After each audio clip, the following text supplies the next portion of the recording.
Welcome to this week's episode of the Inside Kingston Podcast, where experienced professionals, entrepreneurs, and community leaders based in Kingston upon Thames are invited on to share their story with us. I'm your host, Amyr Rocha-Lima. This week's episode of the Inside Kingston Podcast is brought to you by Holland Hahn and Wills, a financial planning and wealth management firm based in Kingston upon Thames. Holland Hahn and Wills specialises in retirement planning for senior professionals and successful business owners. Visit hhw-uk.com to start feeling more relaxed and confident about your financial future. Thank you for joining us for another episode of the Inside Kingston Podcast. I'm joined today by Isabella Panattoni. Isabella is a photographer who works in both commercial and family photography. What's unique about Isabella is how she draws from her experience as a former drama student and as a parent, setting the scene for her clients to make them feel less nervous in front of the camera and to ensure that her photos capture the stories behind the images. And be sure to listen to the end, where Isabella shares with us some tips on how to take better photographs with our phones. So whether you're interested in knowing more about photography or would like to know more about what it takes to run a successful independent business, then I hope you enjoy this episode of the Inside Kingston Podcast.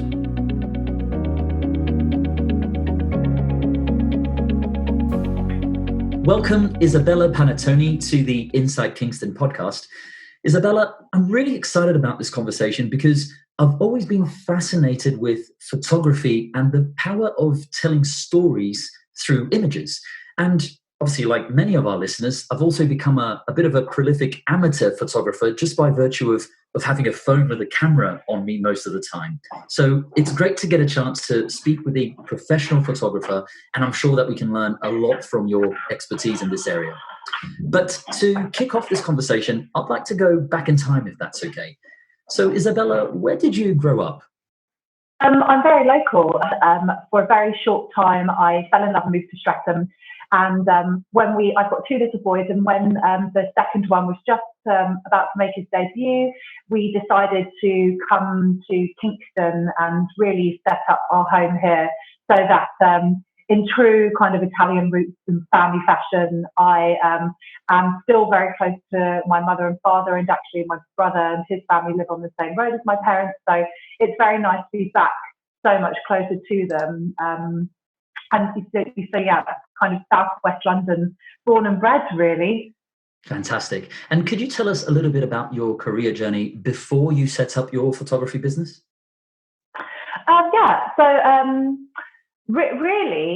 I have had the experience of working within a few different sectors, and always actually, I've had a camera in my hand since I was, it sounds like cliche, but I've had a camera in my hand since I was 10. But before kind of taking it on as a true profession, I've worked as a charity fundraiser for a brilliant charity that deals with the rehabilitation of prisoners, as well as working for major corporates, again, in kind of communication. So really, every job I've always had is very much focused on people and really engaging with them and understanding them.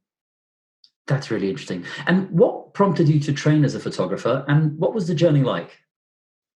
So I was given my first camera at the age of 10, and my father is a photographer, but much more focusing on fine art photography, whereas I knew that I'd like to maybe really look at fine art photography, but also look at areas where I could work more with families and brands. So I'd say I most probably started really focusing on it at during my time at the Brit School. So I went to a drama school from the age of 16 to 18, and wow. There I specialised in theatre, film and photography.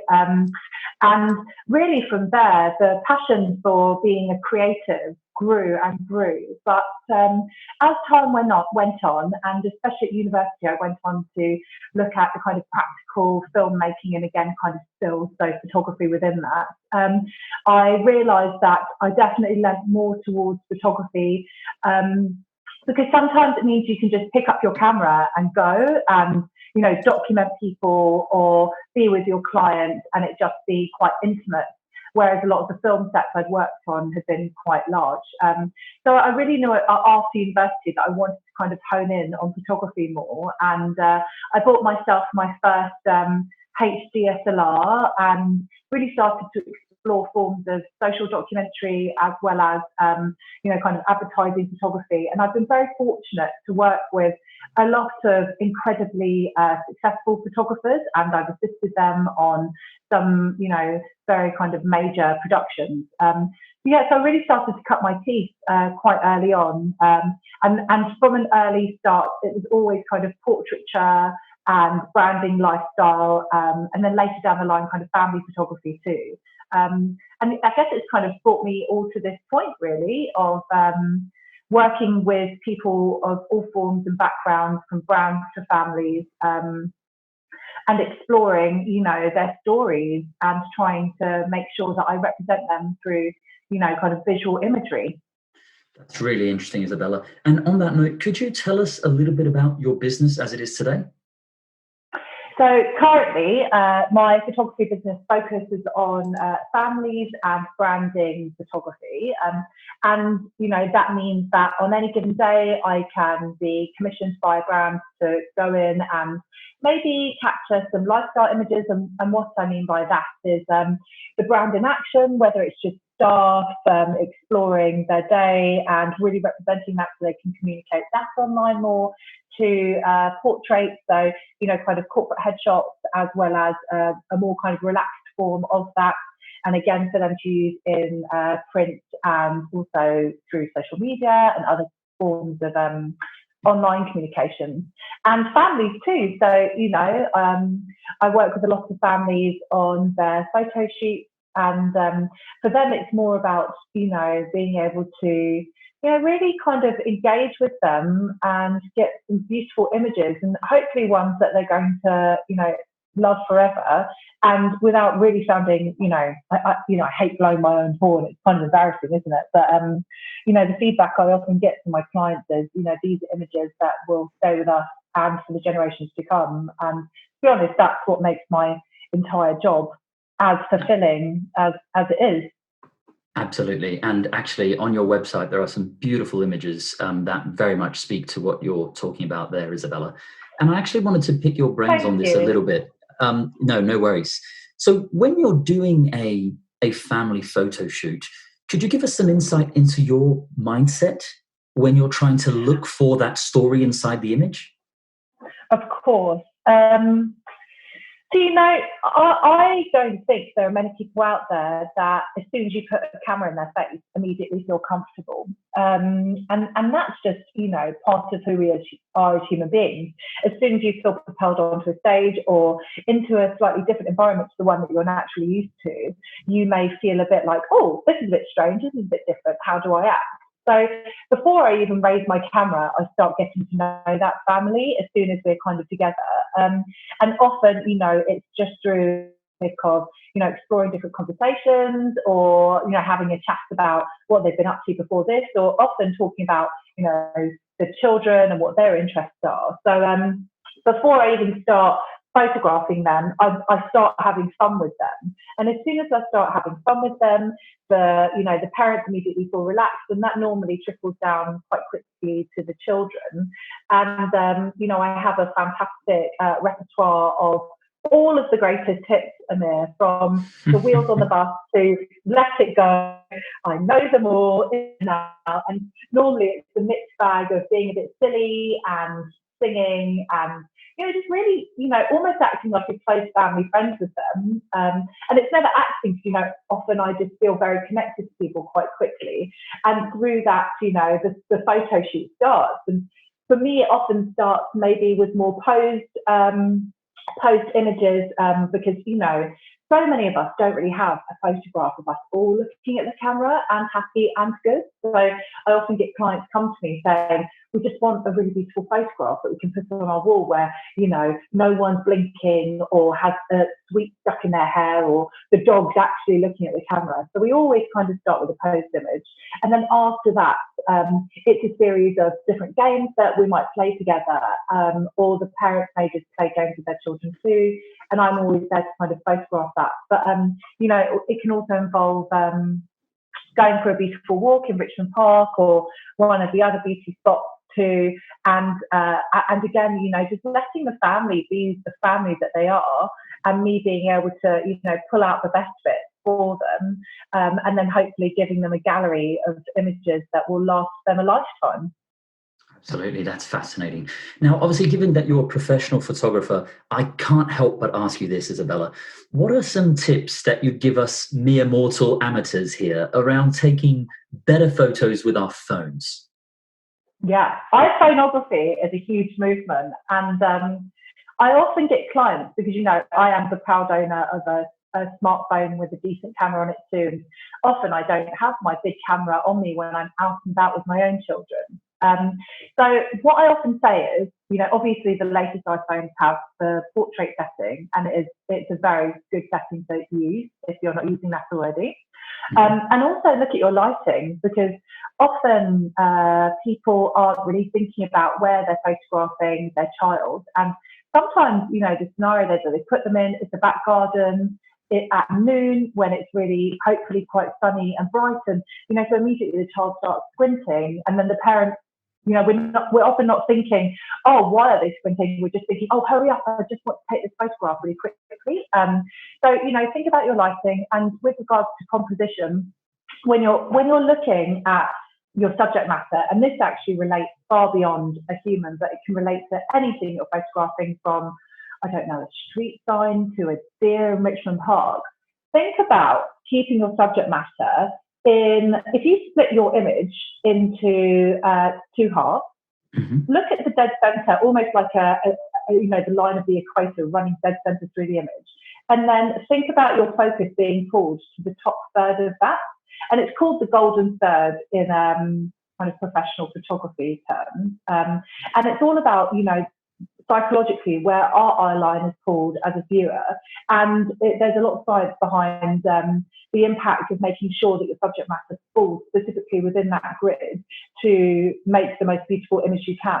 It's almost like, the kind of golden symmetry behind the face and what makes the face beautiful. There's a lot of science, again, behind, your composition and actually how that might have an impact on, the thing you're photographing. And that relates to, me and my big professional photography camera, down to, your iPhone, and making sure that, your composition and lighting are right, and using those settings to their optimum too. I hope does that make sense? That makes a lot of sense. Yeah, and I really appreciate you sharing that. Yeah, I really do appreciate you sharing that, because from the very little that I've been tinkering with iPhone photography, as you've mentioned there, that golden rule of making sure you put your subject in the right place on that virtual grid, so to speak, it just changes the game completely. So I really appreciate you saying that, Isabella. That's awesome. Let me switch gears on you slightly. How have you found operating your business during lockdown? So obviously, as well as running a business, I'm a parent, and I'm a parent to two children under the age of 4. So it's a busy time in our household, and a lot of the work that I do commercially it often involves people being in very close proximity to each other, often in maybe offices or on the grounds of what could be considered an enclosed space. And obviously, again, with families being in close proximity to them. So, overnight, I went from having, a very busy diary to finding myself being a woman at home, homeschooling, or just generally rearing these 2 small boys, and worrying about, the long-term impacts of the coronavirus on my business. And I don't know about you, because I know that you're a parent too, but for me, it did take a good 5 weeks to actually find a rhythm as a parent, to start finding time to actually think about how I could run my business again within the kind of more challenging climate. And I started off thinking, well, I can't do the commercial work that I'm doing right now, because often, my clients are now working from home or stuck in a place where they wouldn't want the photograph to take place, because often, it's the environment as well as the subject matter that I have to focus on. So I started the social documentary project at that point of looking at people, not just in Kingston, but across Surrey, and their stories and how they've been affected by the virus. And so although it isn't the most, I don't know, like commercial project I've ever worked on, and when I say commercial, you know, I'm not charging the kind of the people that I'm doing the street photography for and the key workers I'm working with, I'm not charging them. At the same time, the kind of project of exploring the area, the impact of the virus, and those individual stories has been really fulfilling to me, not just as a person, but also within my business. And now slowly my commercial work is restarting again, but it's all under, I guess, a new setting with a new set of rules and regulations to understand. And also, you know, a lot of people, again, the kind of major companies are still working from home, and it makes it harder for us to get the right photographs for the brand right now. But we are starting to look at, you know, more kind of outdoor photo shoots, and ones where I'm normally quite a tactile photographer, obviously always with consent, but, you know, sometimes just positioning someone's shoulder is a bit faster if you're able to touch it. Whereas now I find myself playing this almost this verbal game of take 2 steps to your left and bring that left shoulder a bit closer to me, and, you know, that kind of stuff. So, you know, the element of art direction has become a lot more verbal than it ever has really been for me before, and that in itself has been quite an interesting learning process. But I think it's just, you know, even the people that I've been photographing, and especially those that are working for, you know, big business, you know, I think it seems that every business has been affected by this virus, and some of them in a positive way. You know, I recently photographed one business who sells organic hand soap, and just before lockdown was implemented, their sales went completely, you know, insane, and they ran out of product. So, you know, I guess my business hasn't quite been that story, sadly for me, but in its own way, I've been able to kind of document the process of people and their stories, and that's almost helped me find, I guess, a peace within what is quite a strange time for everyone. Yeah, and I appreciate you sharing that with us, Isabella. Both you and I are parents of children of similar ages, and we've had other guests on the show who are in a similar position to us. And I don't think anybody has found it easy. And I think you're absolutely right. Everybody took their own time to sort of find a rhythm. And then once they've found that rhythm, you sort of start seeing a light in the end of the tunnel, which is, I can do this, right? Which is all that matters at this stage. It's that feeling of, you know what, I can do this. So no, absolutely, hats off to you.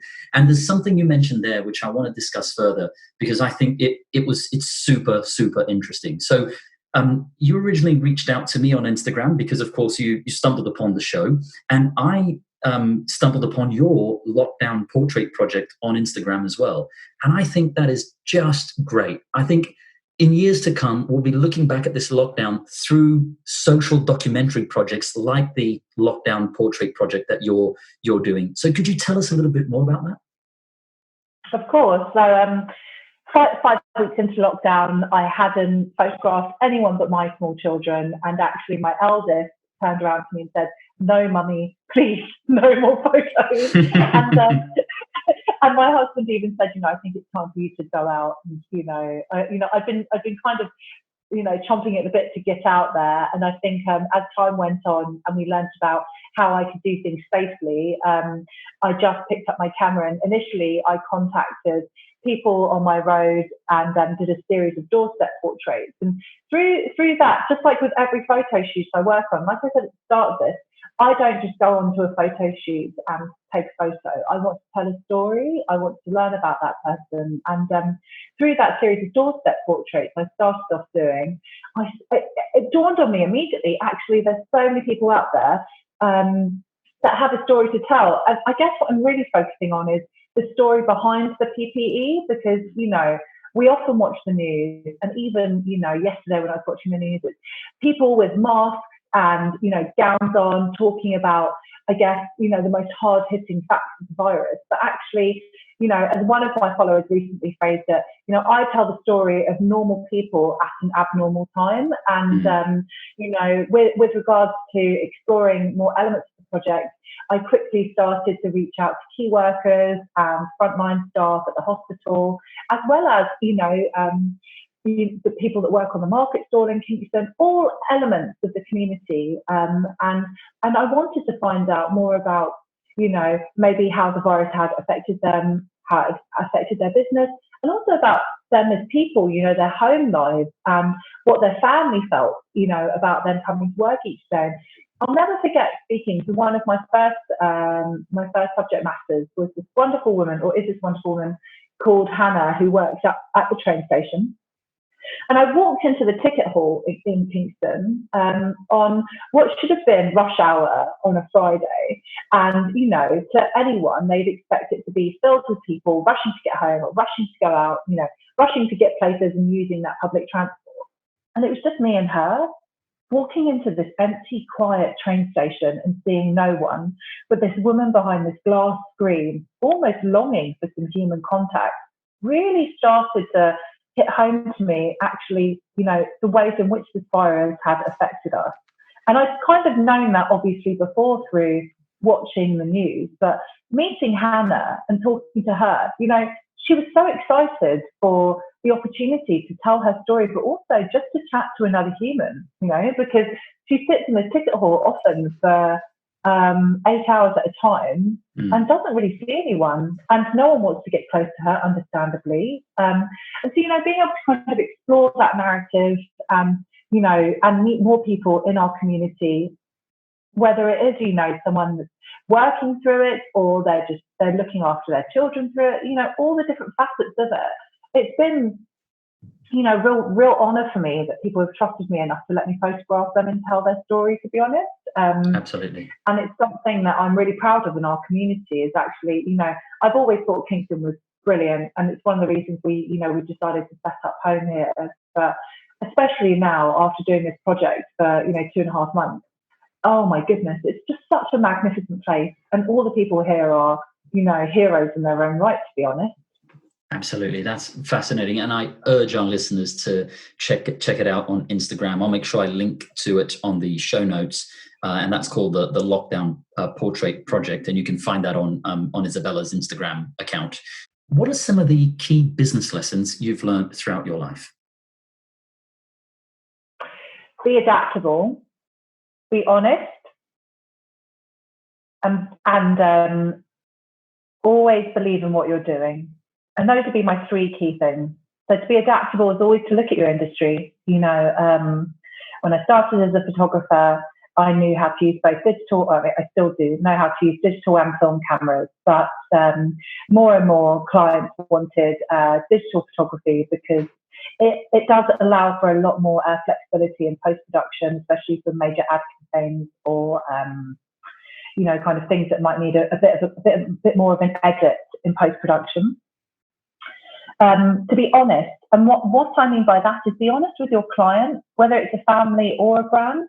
If a brand comes to me and they say, look, we want to look like this, and this is, our dream, I want them to be honest about their company and think about actually how it translates, how they want to communicate, and make sure that we get the right images from the get-go. And I have always been fortunate. I have a policy, especially with branding photography, that if clients aren't happy, they can always call me back again for kind of quick, free reshoot of something. And to this day, I've never been called back. And I really do think that's because I spend a lot of time communicating with clients before a photo shoot. And often, I come to meet with them and get to know the environment beforehand, so that we can, do everything in one take and make sure that they're so happy with their images. And I've worked with a lot of brands on, launching, as well as more established brands. And, I've even worked with the NHS on a breastfeeding campaign. So I've done a lot of commercial work in my time. And being honest with your client and them being honest with you really does help with making sure that you get the right images for them and for their ambitions. Let me ask you this, Isabella. When you look back at your career journey to date, what are you most proud of? Oh, it's a big one, because I've been so fortunate to work with so many different companies and individuals that, to be honest, I respect so much. That it's kind of hard for me to always bring up one. But Gosh, I think, oh God, it's really hard. Oh, okay. I love social documentary. I love documenting people. I love working with brands. It's something that I really take a lot of pride in helping them build and excel at.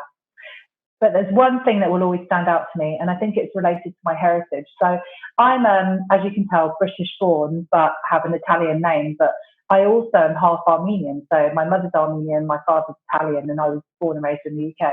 Oh, wow. And I was invited by a social regeneration project / charity to go to Armenia and a very small country called Artsakh or Nagorno-Karabakh to document their social regeneration project. So I got to live in this school which had been in a post-conflict zone. So anyone that doesn't know about the history of Nagorno-Karabakh, they should really look it up, because really fascinating country, but sadly one that has been really hit by conflict, especially in the 90s. And now, still to this day, they're kind of recovering from that conflict. So I got to go there about 5 years after the conflict, so in the kind of post-conflict time, to document this charity bringing running water to small villages in the mountains, and villages that have been decimated by conflict in so many ways. Like, there were no men of my age in this village because very sadly they'd all died, and the children were so excited to meet someone from a different country and see such a big camera, and be able to kind of be trusted by those people and by that charity to tell their story and bring it back to the UK. And that exhibition was kind of toured around the world, and kind of it was housed in the major corporates in the States, as kind of, education tour, as well as, France and the UK. Being able to be the person that documented that is something that I'm incredibly proud of. And that doesn't offset, the pride that I have for working with companies in the UK. But I think looking into a person's eyes and talking to them about them losing their son to a conflict that in so many ways is still happening and the world doesn't know about, that's something that I'll never forget. And I came back to the UK and I slept on an old school floor for 2 weeks with no running water because of, the charity was putting it at the time. No electricity. Every night these local farmers threw the most hilarious parties with, all of the produce that they'd grown on their land and this kind of homemade vodka that they would make, which was very strong. And, all of a sudden I remember coming back, flying into Heathrow, and seeing this world again from a whole different perspective, realizing actually how lucky we are to just have beds and clean running water and electricity, and just internet, let alone, fiber optic broadband, all of these different factors. And actually it took me a month to readjust properly after, because, I think my world has been changed by seeing, people that are essentially of my bloodline kind of go through the struggles that they've been through. So I think I've got to thank everyone that I've worked with. It would be a very small village called Meztagla in a very small country called Nagorno-Karabakh. And it's a phenomenal experience and one I'll never forget. That's amazing. That's fascinating. Isabella, what next for you and your business? Are there any projects in the pipeline that you can tell us about? So I'm looking to kind of expand even more so with the world of kind of commercial branding work. And it's something that I want to kind of explore is maybe a series around companies that are adapting after lockdown, as commerce is slowly reopening, actually how it's reopening, how it's innovating that, what staff feel like, what the impact on the business may be, not just now, but actually in the year to come. Because that's something that I've really kind of seen as a core theme in the people that I've interviewed for the current kind of lockdown portrait series I'm producing, is, how they're having to think about adapting and changing as a business, how they might have to think about their commercial approach or even their communications, their approach to communication. So I'm really interested in learning more about that. And actually, if there are any businesses out there who would like to kind of explore that theme with me, I'd be very happy to hear from them. That's fascinating. As we start to wrap up, I'd like to ask you a few quick fire questions that our listeners are always interested in. So, Isabella, what do you do to relax outside of the office? Well, as soon as my kids are asleep. Is that what you mean, Amyr? Because before that, yeah, there's never relaxation with my two little boys around. So most recently, I watched. I love theatre. I have, a theatrical background, and I love being able to go to the theatre. But obviously, I mean, who knows when that may happen again? But the National Theatre do a great series of live performances. So I just rewatched Frankenstein after seeing it in production. A few years ago, I watched that online, and I thought that was fantastic and a great way of kind of, relaxing in the comfort of your own home and still, getting access to culture. As well as, I love documentaries. So obviously I love documenting people. And I recently watched Three Identical Strangers, which, as far as I'm concerned, is quite a mind-blowing documentary to watch. And more kind of along the theme of my own series, I love Louis Theroux's work. So I watch LA Stories as they're kind of coming out. So, basically anything that the, black box of the TV will allow me to consume, I often try and enjoy. But this makes me sound like, I only watch fancy art production. I also love things like, I recently watched La La Land, which I thought was brilliant, and Dunkirk, which is, my goodness, Christopher Nolan's a brilliant director, but that's a masterpiece. So, I like to watch a variety of different things, as well as Normal People, which is, oh my goodness, I would personally say it's one of the best things that's ever been on the BBC. I mean, it's a bit edgy, but it's fantastic as a production. So all of those kind of things I love watching. And kind of, as soon as the boys are asleep, I get the opportunity to sit in front of the TV and enjoy. And I've got to second Three Identical Strangers. It is one of the most fascinating stories I've seen recently. It is just quite unbelievable until you actually see it. So I definitely second that. Honestly, the story in itself, and even the way that the documentary is produced, the way it slowly, forensically, so cleverly, just unpicks the truth behind what happened to, I won't reveal anything, but we'll just call them the Three Identical Strangers. It's honestly, I mean, it's a really compelling story. Very cool, very cool. Are there any books that you've recently read that you'd recommend to our listeners? Okay, so I've got a few. I love to kind of go over my favourite photographers and look at their work. So, I love flicking through the work of Robert Capa, Martin Parr, Edith Kahn, Sally Mann. There's a kind of range of fine arts and documentary photographers. But I don't want to sound like I'm just, like arty and wonderful and everything's air kissy, because, there's a real side to everyone.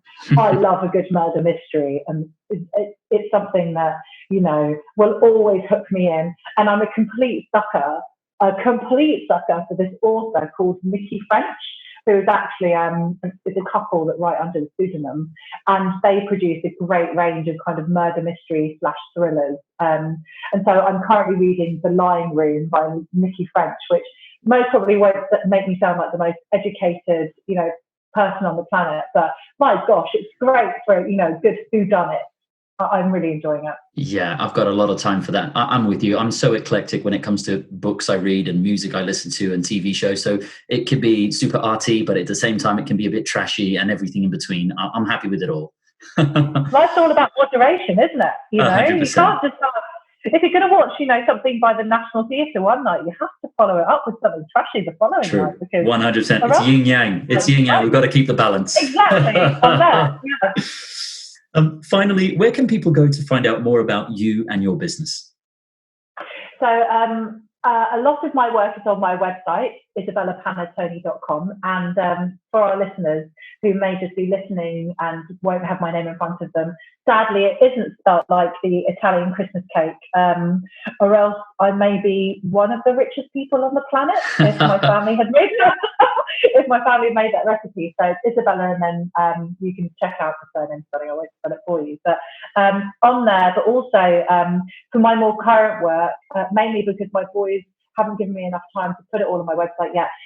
A new portrait is published every day on my Instagram feed. So that's at Isabella Panattoni. And I know that you mentioned you'll put that in the show notes after. But my most current work, you'll see faster on there right now, simply just down to the flexibility of social media and the way that I can kind of work it around still rearing my children and getting the actual work achieved.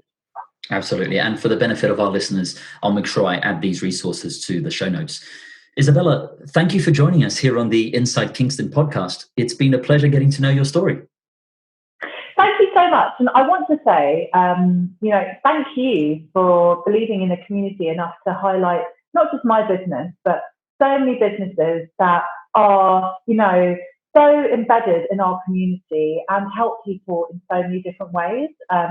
Because I often, especially for my kind of nationwide work, I think a lot of people think, Kingston, it's a lovely place, but, what is it about? But actually, it's got the most phenomenal community, and you are doing a brilliant job at highlighting that. So I want to say thank you, not just for, kindly inviting me to your podcast, but for, celebrating all of the wonderful facets of this area. Thank you very much for that. Oh, that's really kind of you, Isabella. Thank you for that. That wraps up another episode of the Inside Kingston podcast. Make sure to check out our guests' website, pay them a visit, and help spread the word about what they're doing. If you have any questions or know someone who should be a guest on the show, please feel free to get in touch. I would also love it if you could go to iTunes and leave us a review and a 5-star rating. We work hard to bring on some great guests, and getting a review from you is one way to help the podcast rate well on iTunes so that others can find and enjoy the show too. Thanks for listening.